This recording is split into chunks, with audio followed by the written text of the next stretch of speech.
بسم اللہ الرحمن الرحیم۔ السلام علیکم ورحمۃ اللہ اسٹوڈنٹس۔ 10th کلاس کی اسلامیات لازمی کے ساتھ مبین احمد صدیقی آپ کے سامنے۔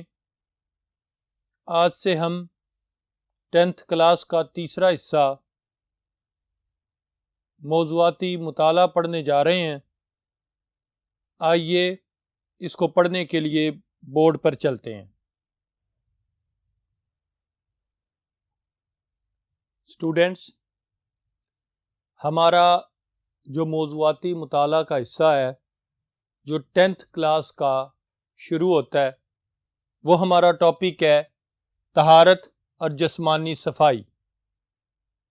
یہ 10th کلاس کا پہلا چیپٹر ہے موضوعاتی مطالعہ کا۔ اس میں کئی طرح کے سوالات ممتحن کرتا ہے اسٹوڈنٹس سے۔ اس میں طہارت پر اسلامی تعلیمات کی روشنی میں نوٹ تحریر کریں، یہ ایک لانگ کوسچن ہے۔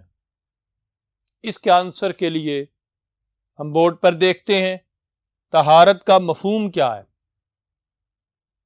طہارت کا معنی ہوتا ہے پاک ہونا، اور جب انسان پاک ہو جاتا ہے تو وہ طاہر یعنی پاک ہو جاتا ہے، اسے طہارت نصیب ہو جاتی ہے۔ اسلام نے دین فطرت ہونے کی حیثیت سے ہر معاملے میں انسان کی رہنمائی کی ہے۔ نبی کریم صلی اللہ تعالی علیہ وسلم کی زندگی مبارک لَقَدْ كَانَ لَكُمْ فِي رَسُولِ اللَّهِ أُسْوَةٌ حَسَنَةٌ کے مطابق کہ بے شک تمہارے لیے رسول اللہ صلی اللہ علیہ وسلم کی زندگی میں بہترین نمونہ ہے۔ اس حکم کے مطابق ایک کامل نمونہ اور کامل شخصیت کی حیثیت رکھتے ہیں حضور صلی اللہ تعالی علیہ وسلم۔ اس اعتبار سے اگر دیکھیں تو شریعت محمدی صلی اللہ علیہ وسلم نے ایک چھوٹے سے چھوٹے مسئلے سے لے کے بڑے سے بڑے مسئلے تک ہماری رہنمائی کی، اور زندگی کا کوئی بھی ایسا پہلو نہیں چھوڑا کہ جس کے بارے میں ہم یہ کہہ سکتے ہیں کہ بھئی اس بارے میں ہماری رہنمائی نہیں ہوئی۔ ایک چھوٹے سے چھوٹے مسئلے کی بھی رہنمائی کی گئی اور بڑے سے بڑے مسئلے کی بھی شریعت محمدی صلی اللہ علیہ وسلم میں رہنمائی کی گئی۔ عام طور پر لوگ عام سادہ نہانے کو کیا سمجھتے ہیں کہ بھئی ہم پاک ہو گئے۔ شریعت نے نہانے کا، غسل کرنے کا، پاک ہونے کا ایک مخصوص طریقہ بیان کیا ہے۔ اگر اس طریقے کے مطابق ہم غسل کریں گے، نہائیں گے تو پھر ہم پاک ہو جائیں گے، اور اگر وہ طریقہ نہیں اپنائیں گے، سادہ نہائیں گے تو پھر ہم پاک نہیں ہوں گے، صاف ضرور ہو جائیں گے۔ اب دیکھتے ہیں شریعت نے کیا اہمیت بیان کی ہے طہارت کی اور پاکیزگی کی۔ اگر ہم دیکھیں تو یہ بات ہمیں پتہ چلتی ہے کہ عبادات میں پاکیزگی کو بنیادی حیثیت حاصل ہے۔ طہارت کو اور پاکیزگی کو ہر عبادت میں بنیادی حیثیت حاصل ہے۔ اگر ہم پاک ہوں گے پھر ہماری نماز قبول ہوگی، ہم پاک ہوں گے، صاف ہوں گے، پھر ہمارا روزہ قبول ہوگا، حج قبول ہوگا۔ قرآن پاک پڑھنے کے لیے بھی پاکیزگی کا حاصل کرنا ضروری، نوافل ادا کرنے کے لیے بھی پاک رہنا اور پاک ہونا ضروری ہے۔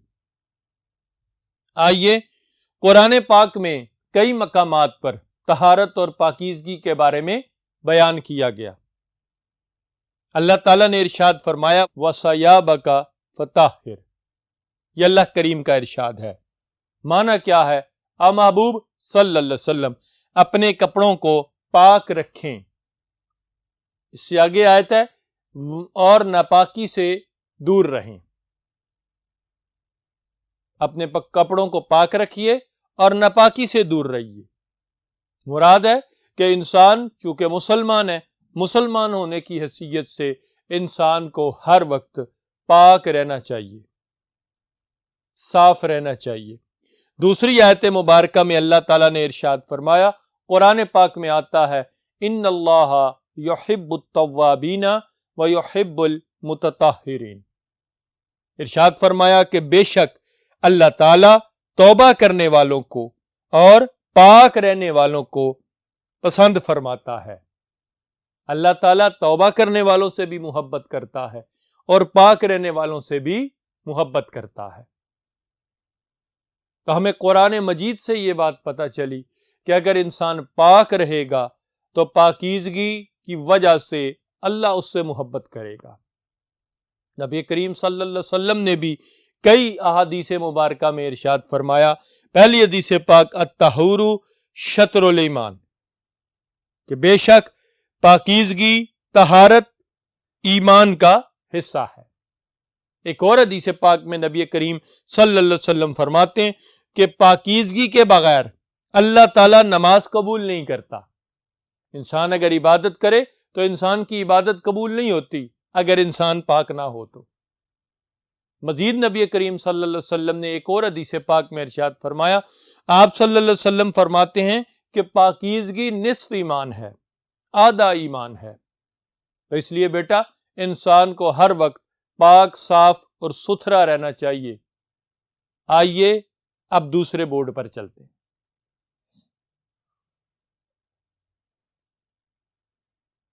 اسٹوڈنٹس آپ دیکھ رہے ہیں طہارت کے اندر دو بنیادی چیزیں شامل ہوتی ہیں، ایک وضو ہے اور دوسرا غسل ہے۔ وضو کے فرائض کتنے ہیں یہ بھی کوسچن آتا ہے، طہارت کے اندر کتنی چیزیں شامل ہیں یہ بھی سوال آتا ہے، دو، ایک وضو اور ایک غسل۔ ذہن میں رکھنا ہے آپ نے، شارٹ کوسچن بھی آ سکتا ہے، ایم سی کیوز بھی آ سکتا ہے، اس کی مرضی ہے، وہ جہاں سے مرضی آپ کو بلینک دے دے یا ایم سی کیوز میں دے دے یا شارٹ کوسچن میں دے دے۔ وضو کے فرائض کتنے ہیں؟ 4۔ نمبر 1، چہرے کا دھونا، سر کے بالوں سے لے کے ٹھوڑی کے نیچے تک چہرے کا دھونا یہ فرض ہے۔ ایک کان کی لو سے لے کے دوسرے کان کی لو تک چہرے کا دھونا یہ وضو میں فرض ہے۔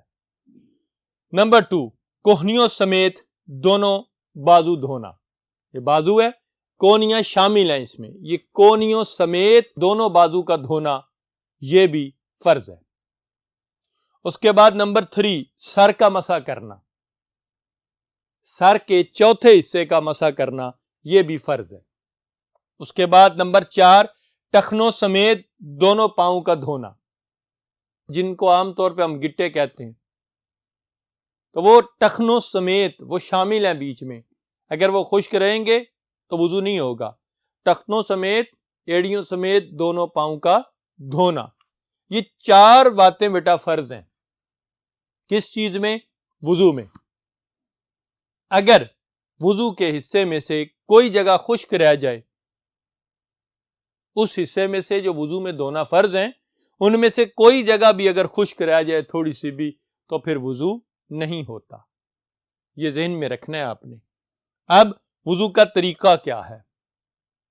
سب سے پہلے ہاتھ دھوئے جائیں دونوں، اور اس کے بعد پھر کلی کرنی ہے۔ کلی کس طرح کرنی ہے کہ حلق تک پانی پہنچانا ہے غرارے کے ساتھ۔ اگر روزہ ہے تو پھر غرارہ نہیں کیا جائے گا، 3 بار کلی کرنی ہے۔ اس کے بعد 3 بار ناک کی یہ نرم ہڈی جو ہے یہاں تک پانی چڑھانا ہے۔ اگر روزہ ہے تو پھر سانس کے ساتھ نہیں کھینچنا تاکہ حلق میں نہ چلا جائے، ہاتھ کے اشارے سے پانی چڑھانا ہے جتنا چڑھ جائے، یہ ذہن میں رکھنا ہے۔ اس کے بعد چہرے کو 3 مرتبہ دھونا، پورا چہرہ 3 مرتبہ دھونا۔ اس کے بعد دایاں بازو 3 مرتبہ کونیوں سمیت دھونا۔ اس کے بعد بایاں بازو 3 مرتبہ کونیوں سمیت دھونا۔ بعض دوست ایسے کرتے ہیں، ایسے پانی لے کے تو ایسے ڈال لیتے ہیں، اس سے یہ کونیاں خشک رہ جاتی ہیں، یہ حصہ خشک رہ جاتا ہے، یہ درست نہیں ہے، اس سے وضو نہیں ہوتا۔ یہ کونیوں سمیت پہلے دائیں بازو کو دھونا 3 بار، پھر کونیوں سمیت بائیں بازو کو دھونا 3 بار۔ اس کے بعد ہاتھ تر کر کے سر کا مسح کرنا۔ سر کا مسح کرنے کا طریقہ کیا ہے؟ ایسے دونوں انگلیاں ملا لینی ہیں دونوں ہاتھوں کی، یہ شہادت کی انگلی اور یہ انگوٹھا علیحدہ کر لینا ہے۔ ان دونوں کو ملا کے اس کے بعد یہ بالوں پر رکھ کے شروع کرنا ہے اور پیچھے گردن تک لے جانا ہے، اس کے بعد یہ ہتھیلیاں رکھ کے ایسے واپس آ جانا ہے۔ یہ طریقہ کار ہے سر کا مسح کرنے۔ اس کے بعد شہادت کی انگلی سے کان کے اندر کا حصہ ایسے مسح کرنا ہے اور انگوٹھے سے کان کے باہر مسح کرنا ہے۔ اس کے بعد ہاتھوں کی جو بیک سائڈ تھی اس سے گردن کا مسح کرنا ہے۔ یہ ترتیب یاد رکھنی ہے۔ اس کے بعد دایاں پاؤں ٹخنوں گٹوں سمیت دھونا ہے اور بائیں ہاتھ کی اس انگلی سے پاؤں کی انگلیوں میں اس طرح خلال کرنا ہے تاکہ کوئی بھی جگہ خشک نہ رہے۔ اس کے بعد بایاں پاؤں دھونا ہے گٹوں تک ٹخنوں سمیت 3 مرتبہ، اور بائیں ہاتھ کی اس انگلی سے آپ نے اس کے درمیان بھی خلال کرنا ہے تاکہ کوئی بھی جگہ خشک نہ رہے۔ اس طرح مکمل وضو کرنا ہے، اور وضو کے دوران گفتگو کرنا منع ہے، گفتگو بات چیت نہیں کرنی چاہیے۔ اگر یہ وضو کرنے کی دعائیں یاد ہیں، ہاتھ دھونے کی، کلی کرنے کی، ناک میں پانی ڈالنے کی، چہرہ دھونے، اگر یہ دعائیں یاد ہیں تو ہر حصے کو دھوتے وقت وہ دعا پڑھنا چاہیے۔ نہیں یاد تو پھر دوسرا کلمہ پڑھتے ہوئے پھر وضو کرنا چاہیے۔ جب وضو مکمل ہو جائے چہرہ آسمان کی طرف اٹھا کے تو پھر پڑھنا ہے دوسرا کلمہ اشہد ان لا الہ الا اللہ وحدہ لا شریک لہ واشہد ان محمدا عبدہ ورسولہ۔ پھر پڑھنا ہے اللہم اجعلنی من التوابین واجعلنی من المتطہرین۔ اے اللہ مجھے توبہ کرنے والوں میں اور پاک رہنے والوں میں شامل فرما دے۔ یہ مکمل طریقہ کار ہے وضو کرنے کا۔ اسی انداز سے وضو کرنا چاہیے۔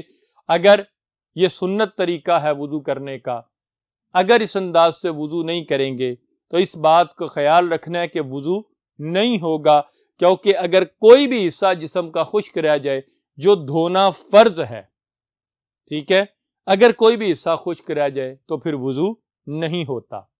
ایک اس بات کو ذہن میں رکھنا ہے۔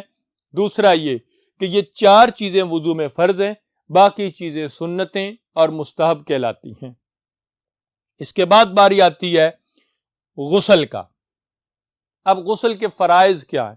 غسل کا معنی ہوتا ہے نہانا، دھونا، ٹھیک ہو گیا، اور شریعت اسلامیہ نے نہانے کا ایک طریقہ بیان فرمایا ہے۔ غسل کے 3 فرض مقرر کیے، اگر اس کے مطابق نہ نہایا جائے، نہ اپنے جسم کو پاک کیا جائے تو پھر انسان سادہ نہانے کے باوجود بھی ناپاک رہتا ہے اور اس کی کوئی بھی عبادت قبول نہیں ہوتی۔ غسل کے 3 فرض ہیں۔ نمبر 1 کلی کرنا۔ اب کلی کرنے کے لیے یہ بات یاد رکھنی ہے کہ غرارہ کرنا ہے 3 بار تاکہ حلق تک کوئی بھی جگہ منہ کی خشک نہ رہ جائے، اس کو ذہن میں رکھنا ہے۔ اگر روزہ ہو تو پھر صرف کلی کرنے پر اکتفا کرنا ہے۔ نمبر 2 ناک میں پانی ڈالنا۔